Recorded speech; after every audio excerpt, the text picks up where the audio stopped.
தமிழ்நாட்டு மாணவர்களுக்கு 3 மொழி தேவையில்லைங்க, 2 மொழி போறோம். யாருக்கு? கிராமப்புறத்து ஏழை எளிய அரசு பள்ளி மாணவர்கள் 52 லட்சம் பேர் மட்டும் 2 மொழி படிச்சா போருமா? ஆனா வசதி படைத்த பணக்கார மாணவர்கள், தனியார் பள்ளிக்கூடங்கள்ல பயிலக்கூடிய 56 லட்சம் மாணவர்கள் 3 மொழி படிக்கலாம், 4 மொழி படிக்கலாம், 5 மொழி படிக்கலாம், படிச்சுக்கிட்டே இருக்கலாம். உனக்கு வசதி இல்லைன்னா 2 மொழி படிச்சா போறோம், அதுவும் படிக்கலாம் பரவாயில்ல, போய் போஸ்ட் விட்டு வசதி இருக்கா நீ என்ன வேணா படிக்கலாம் என்று சொல்லாம சொல்றாங்க நம்மளுடைய திமுக அரசாங்கம். ஐயோ திமுக பத்தி பேசாதப்பா, அவங்களா எவ்வளவு நல்லவங்க தெரியுமா, மொழிப்போர் தியாகிகள் தெரியுமா என்று சொல்றீங்க இல்லையா?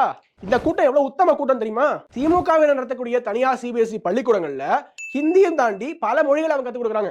இன்னும் சொல்ல போனா நம்மளுடைய முதல்வர் மு.க. ஸ்டாலின் அவர்களுடைய மகள் செந்தாமரை அவர்கள் டைரக்டரா இருக்கக்கூடிய சன்ஷைன் பள்ளிக்கூடத்துல ஹிந்தி மட்டும் இல்ல, இன்னும் பல மொழிகள் கத்துக் கொடுக்குறாங்க. இவ்வளவு நம்மளுடைய பள்ளி கல்வித்துறை அமைச்சர் அன்பில் மகேஷ் பொய்யாமொழி அவர்களுடைய மகன் நான் தமிழுக்கு பதிலாக பிரெஞ்சு எடுத்திருக்கேன் என்று ஒரு பேட்டியில பகிரங்கமா வந்து சொல்றாரு. இவங்களுக்கு ஹிந்தி மட்டும் தான் பிரச்சனை, உருது மொழி பிரச்சனை கிடையாது. தமிழ்நாட்டில் உருது படிக்கக்கூடிய மாணவர்களுக்கு உருது படிங்க, தமிழ் படிக்க வேண்டாம் என்ற ஒரு எக்ஸம்ஷனை வழங்கியது அரசாங்கம். அது மட்டும் இல்லாம மு.க. ஸ்டாலின் அவர்கள் ஒரு முஸ்லிம் ஜமாத் கூட்டத்தில் போய் பேசுறாரு, உருது மொழியை கட்டாய பாடமாக்க சட்டம் இயற்றுவோம் என்று உறுதி அளிக்கிறாரு. சரி, அப்படி இவங்க தமிழ் என்று கொக்கரிக்கிறாங்களே, தமிழாவது இங்க வாழுதான்னு பார்த்தோம்னா 8ஆம் வகுப்பு படிக்கக்கூடிய மாணவர்களுக்கு 2ஆம் வகுப்பு பாடத்திட்டத்தை கூட படிக்க தரலங்கிற அவல நிலை இங்க இருக்கு.